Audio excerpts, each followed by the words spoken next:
है। जैसे जैसे शोभा यात्रा में छोटी सादड़ी में नगर में यह मूर्ति भ्रमण करेगी, इसके दर्शन मात्र से लोगों में सद्भावनाएं जागृत होगी एवं बुराइयों का नाश होगा। कई प्रकार की बीमारियों से भी लोगों को निजात मिलेगा और निम्न तरह की परेशानियों से भी छोटी सादड़ी नगरवासियों को राहत मिलेगी।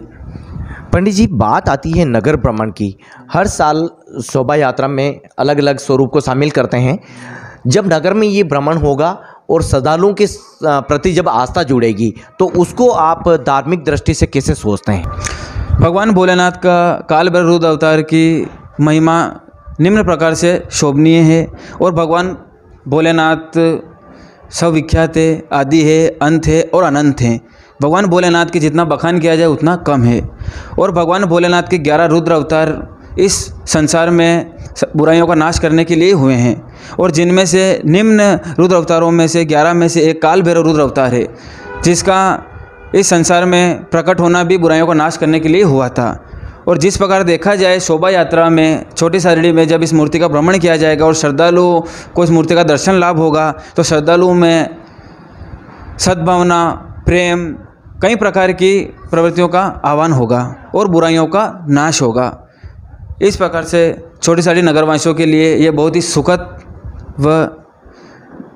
सुखद दर्शन लाभ होगा। अब बात आती है नगर में भ्रमण की। विभिन्न आयोजन होते हैं, चाहे वो अखाड़ेबाजी का कार्यक्रम हो, चाहे भस्म आरती का कार्यक्रम हो। पंडित जी, विभिन्न आयोजनों में जब ये मूर्ति शामिल होती है, इसका चमत्कार अपने आप आयोजनों में हम इस मूर्ति को शामिल होते हुए देखते हैं। उस दौरान अखाड़ेबाजी के कार्यक्रम भी है और दूसरे कार्यक्रम भी है। उस ऐसे में आप क्या सोचते हैं इसको लेकर? जैसे निम्न प्रकार से काल भैरव की मूर्ति के दर्शन बड़े तेजस्वी होते हैं और जुलूस में अखाड़ेबाजी व निम्न प्रकार की आतिशबाजियों होती है और उन आतिशबाजियों में काल भैरव रुद्र रूप से ही कई प्रकार के कार्य शोभनीय होंगे, क्योंकि यह रूप खुद तेजस्वी रूप है और तेजस्वी रूप के दर्शन मात्र से लोगों में निम्न प्रकार की सद्भावनाएं और तेजस्व का प्राकट्य होगा और जुलूस में अति उत्साह देखने को मिलेगा। तो दोस्तों, हम लगातार शिवाय ग्रुप महाकाल सेना द्वारा जो आयोजन किया जाता है उसको लेकर के बात कर रहे हैं। हमारे जो सभी कंटेंट हैं उसमें मूर्ति का ये विशेष कंटेंट भी हम आप तक पहुंचाने की कोशिश कर रहे हैं। हम जान लेते हैं शिवरात्रि पर्व मनाने का। पंडित जी, शिवरात्रि पर्व मनाया जाता है, उसके पीछे के उद्देश्य को आप क्या देखते हैं? जैसे शिवरात्रि मनाने के प्रमुख 2 उद्देश्य हैं। पहला उद्देश्य है कि संसार में आज ही के दिन शिवरात्रि के शिव जी की शिवलिंग का प्राकट्य दिवस माना जाता है और भगवान भोलेनाथ व माता पार्वती के विवाह का दिन भी आज ही का है। इसी कारण भगवान भोलेनाथ के प्राकट्य शिवलिंग दिवस व शिव पार्वती के विवाह को लेकर भी शिवरात्रि मनाई जाती है और प्रमुख कारण इनमें यही है। पंडित जी, शोभा यात्रा में भक्त अपनी इच्छा अनुसार भगवान को भेंट भी अर्पित करते हैं। ऐसे में इस शोभा यात्रा में जब ये भेंट होगी तो उसको लेकर के क्या श्रद्धा और आस्था के हिसाब से क्या देखा जाता है?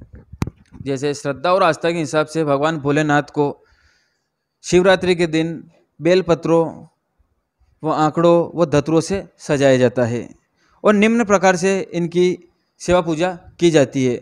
माना जाता है कि भगवान भोलेनाथ शिवरात्रि के दिन अति प्रसन्न रहते हैं, क्योंकि उस दिन भगवान शिव का माता पार्वती से विवाह हुआ था और आज के दिन भोलेनाथ से जो भी मनोकामनाएं मांगी जाती है वो पूर्ण होती है भगवान भोलेनाथ की। तो दोस्तों, पंडित जी से हमने कई बातें जानी, इसके स्वरूप के बारे में भी हमने जाना। अब अंतिम मैसेज क्या है वो भी जान लेते हैं। इतना बड़ा उत्सव इस नगर के लिए होता है, यादगार लम्हे रहते हैं, हमेशा के लिए यादगार पल होते हैं। आप क्या सोचते हैं, क्या मैसेज है जनता की?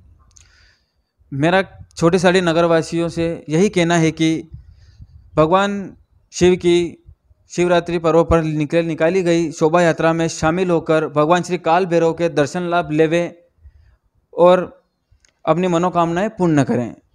जय श्री महाकाल। तो दोस्तों, ये थे पंडित शुभम दास जी, जिन्होंने इस स्वरूप को बताया, इसके महत्व को समझाया और अब कुछ ही घंटों के बाद में शोभा यात्रा में ये मूर्ति शामिल की जा सकेगी। हम आपको उन पूरी तस्वीरों से भी रूबरू कराएंगे। आप हमारे साथ बने रहिए और चैनल को देखने के लिए सब्सक्राइब जरूर करें ताकि अगला कंटेंट सीधा आप तक पहुंच सके। देश और समाज से जुड़ी हुई हर खबर से आपको अपडेट रखना है, अपडेट करना है और इसी तरह से हम आपको आगे भी हमारा ये कंटेंट से लगातार अपडेट करते रहेंगे। Thank you.